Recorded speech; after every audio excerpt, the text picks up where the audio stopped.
Let's talk about it here. The best of 2024. And these are our, this is our probably our, I should, a little caveat, personal taste, right? I like things, maybe the types of movies that Alan does not like. Yeah. Especially, especially 1 through 8.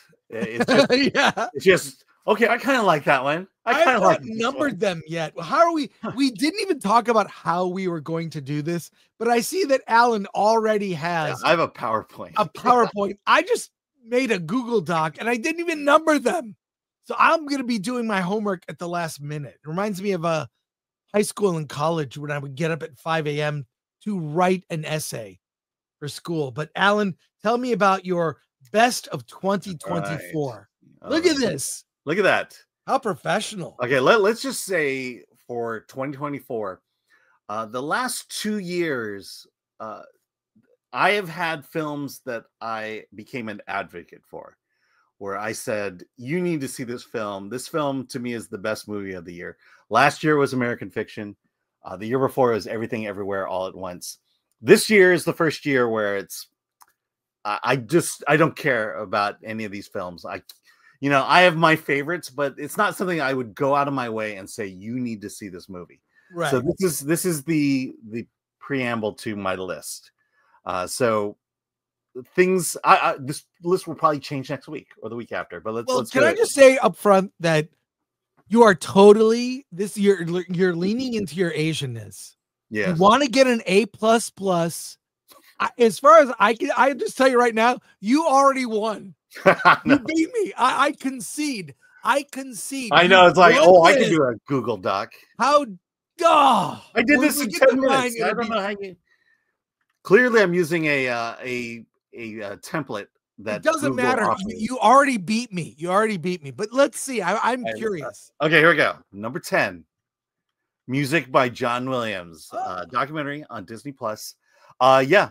I mean, this is my second favorite documentary of the year. It's just full of member berries. And you just, the man, John Williams, the man, is amazing. Look, when he first worked with Steven Spielberg on a movie that no one remembers and no one knows, he was 45, and that was the early 70s. This is 45. That's when his career took off. When he transitioned from doing television as Johnny Williams to doing films now as John Williams. This is a great documentary. It's going to hit you in all the feels. Disney Plus, the only reason to subscribe to it.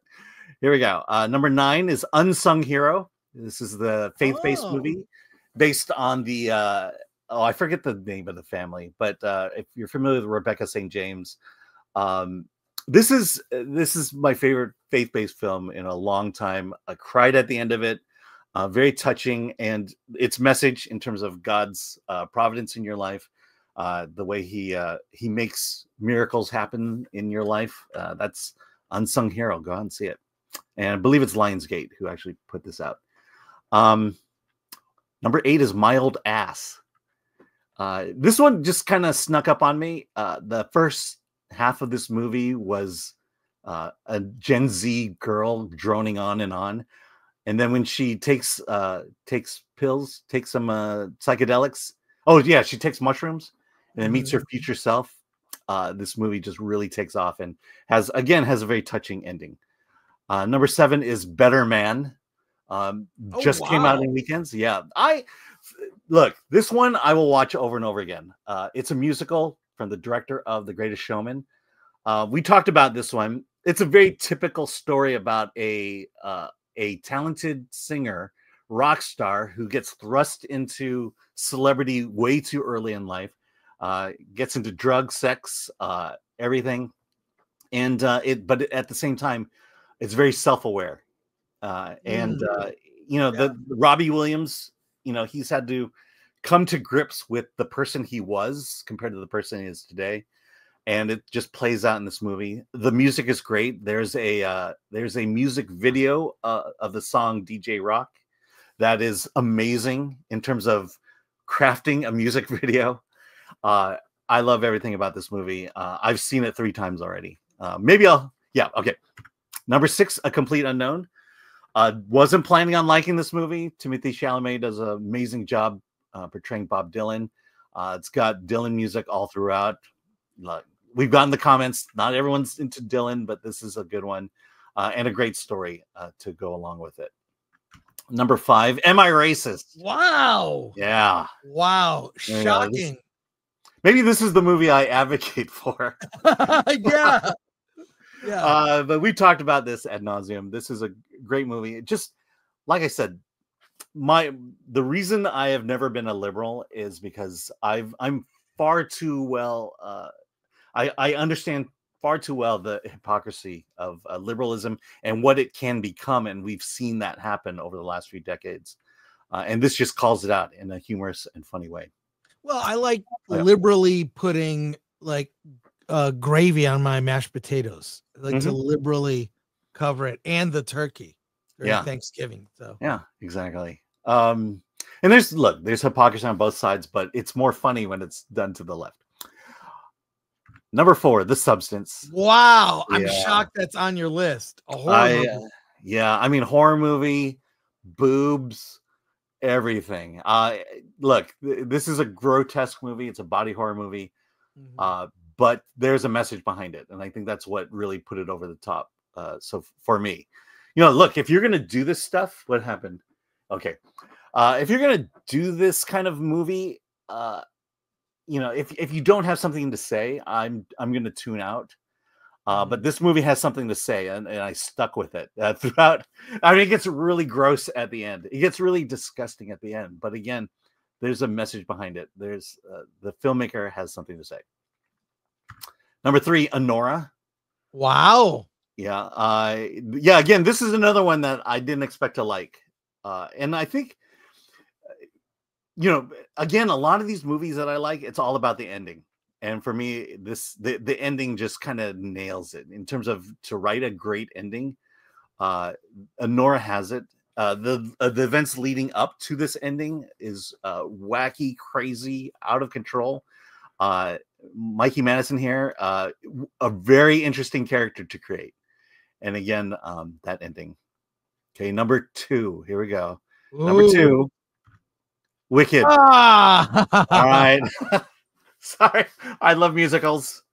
To have done, not only to have done the musical right, at least the first half, but to add to it and to make it more interesting, to make me appreciate the musical more, and the fact that look, it's weird, but I like Elphaba in this, and I don't know who the person is that is doing the press tour. They seem like 2 completely different people, and I've been able to divorce myself of that. Right. Look, I wouldn't say it's the perfect movie, but in terms of a musical adaptation, it's one of the better ones. It's probably in my top 5 of musical adaptations. And like I said, I can't, as much as my wife wants to go to the sing-along, I can't wait to go to the sing-along. Oh my God. Okay, wait. Okay. Your number 1. Number 1. Let's hear it. All right, here we go. I don't know what's going on with X right now, but here we go. Number 1, Deadpool and Wolverine.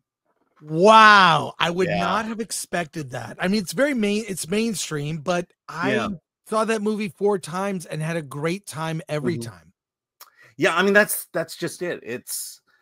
Look, I mean, ultimately when it comes down to it, your favorite movies are the ones you see over and over and over again. Right. And to me, it's Deadpool and Wolverine. Well, I think it's also like, because you and I do get to see, we should say, we get screeners, we get to see movies for free. So it says something when, you and I will pay to see a movie again, or even multiple times. Yeah. So, yeah, let's see. I saw it as a screener. Then we saw it again at San Diego Comic-Con because that was the panel. Yeah. Then I took my daughter to see it. Then took her and her boyfriend to see it. And then we went to see it in 4DX. Wow. So, we've seen this. I think for my daughter and I, the record is still Marvel's of the first Avengers. The first Avengers movie. We saw it 7 times in the theater. Wow. This one I'd seen 5. So there you go. Wow. And then we could do honorable mentions. Let's see. Okay. Wait, you already have it prepared. Yes, I do. Gosh. Okay, we'll just go. Making me look bad. All right, so Origin. This is technically last year, but I didn't see Origin until January. I think had this movie come out now, I'd probably be advocating for this movie. The Apprentice, as controversial as it is, I still liked it. Sing Sing, to see a kind of a docudrama in a way. It's a true story, and to see how you can rehabilitate prisoners, convicts, through drama, to me is, this is an important movie to watch. Strange Darling, just the inventiveness of its storytelling, and then the storytelling itself. I wish I could have put this on my top 10. And then finally, the Beach Boys documentary. Been a big Beach Boys fan from my very start in life, and this is the definitive Beach Boys movie. And let's be clear, I've mentioned 2 films: music by John Williams and the Beach Boys, directed by the husband of Kathleen Kennedy. And so there you go. Of course. Well, yeah, you got you get an A++. And I can debate you, and we have reviewed these films over the past year, and I'll say that it's our taste is different. I have movies on my list that probably won't surprise you because you know me. But I know I can think of 2 movies that I know is on your list, not having seen your list, that I would never put on my list. Yeah, well, and vice versa. But I think you'll be surprised. So, in fact, while you were doing that, I made changes to my list. That's what's great about having a Google Doc. Yeah. So, we'll go to your. Well, I should mention 2 years ago, Babylon was in your top 10 list, and Babylon was on my bottom 10 list. Well, maybe your worst of the year.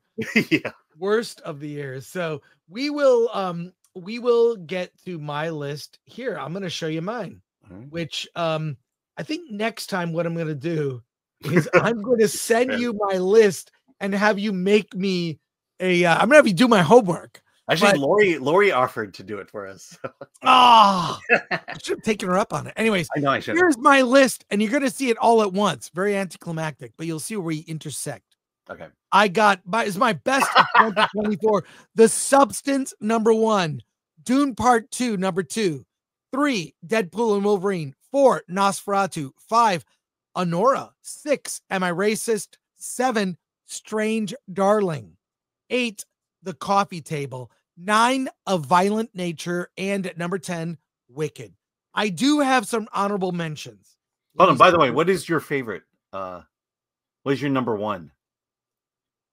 Well, it's going to be The Substance. Is okay. Number 1. Also, this is in order. This is in general order. I might move things around. If I had time to do a PowerPoint, I would have probably made some changes. But I do see intersecting. Here's my honorable mention: Terrifier 3, The Apprentice, Different Man, Sing Sing, and Touch.